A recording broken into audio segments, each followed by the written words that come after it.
జై తెలంగాణ. గౌరవ మాజీ శాసనసభ్యులు రసమై బాలకిషన్ అన్న ఆదేశాల మేరకు గన్నేరువరం మండల బీఆర్ఎస్ శాఖ ఆధ్వర్యంలో ఎల్లుండి శుక్రవారం రోజున నిర్వహించినటువంటి మహాపాదయాత్రకి పెద్ద ఎత్తున గన్నేరువరం మండలంలోని అన్ని గ్రామాల మహిళలు, యువజనులు, పెద్ద ఎత్తున బీఆర్ఎస్ కుటుంబ సభ్యులు, గ్రామశాఖ అధ్యక్షులందరూ పెద్ద ఎత్తున తరలి రావాలని చెప్పి పిలుపునివ్వడం జరుగుతుంది.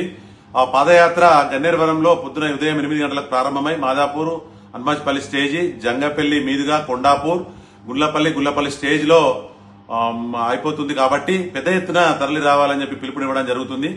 దీంతో పాటు నిన్న గౌరవ ఎమ్మెల్యే గారు, శాసనసభ్యులు కవ్వంపల్లి సత్యనారాయణ గారు ఒక మాట మాట్లాడడం జరిగింది. అయ్యా, మీరు ప్రతిపక్షంలో ఉన్నారా, అధికార పక్షంలో ఉన్నారా?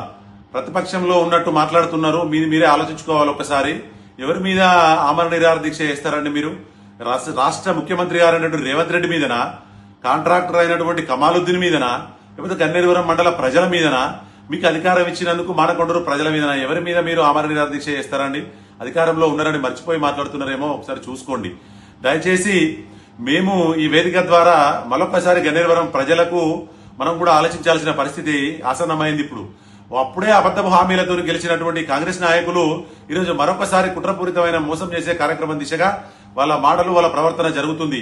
దయచేసి ఆలోచించి, ఎందుకంటే ఆమరణ నిరాహార దీక్ష ఒక ఎమ్మెల్యే గారే చేస్తానంటే ఆయనను మనం ఏ విధంగా అర్థం చేసుకోవాలనో ఒకసారి ఆలోచించి పెద్ద ఎత్తున ఈ కార్యక్రమానికి రావాలని చెప్పి కోరుతున్నాం. అయ్యా, మీకు నిజంగానే ఆమరణ నిరాహార దీక్ష చేద్దామని ఆలోచన ఉంటే కవ్వంపల్లి సత్యనారాయణ గారు రేపు రాజీనామా చేసి, మీ ఎమ్మెల్యే పదవికి రాజీనామా చేసి రండి. మీ ఎల్లుండి శుక్రవారం రోజున రసమై బాలకిషన్ అన్న ఒక టెంట్ కింద కూర్చుంటాడు, మీరు ఒక టెంట్ వేస్తాం. మీకు కూడా ఆ టెంట్ కింద కూర్చొని ఆమరణ నిరాహార దీక్ష ఇద్దరు కలిసి చేద్దాం. అందరం ప్రజల సమక్షంలో చేద్దాం.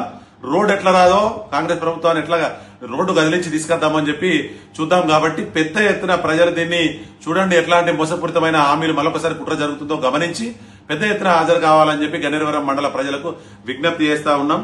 దయచేసి ఆలోచించి పెద్ద ఎత్తున అన్ని వర్గాల వారు రావాలని చెప్పి సమయం స్ఫూర్తితో తొందరగా టైంకి వచ్చి పాదయాత్రని విజయవంతం చేయాలని చెప్పి కోరుతున్నాం. జై తెలంగాణ.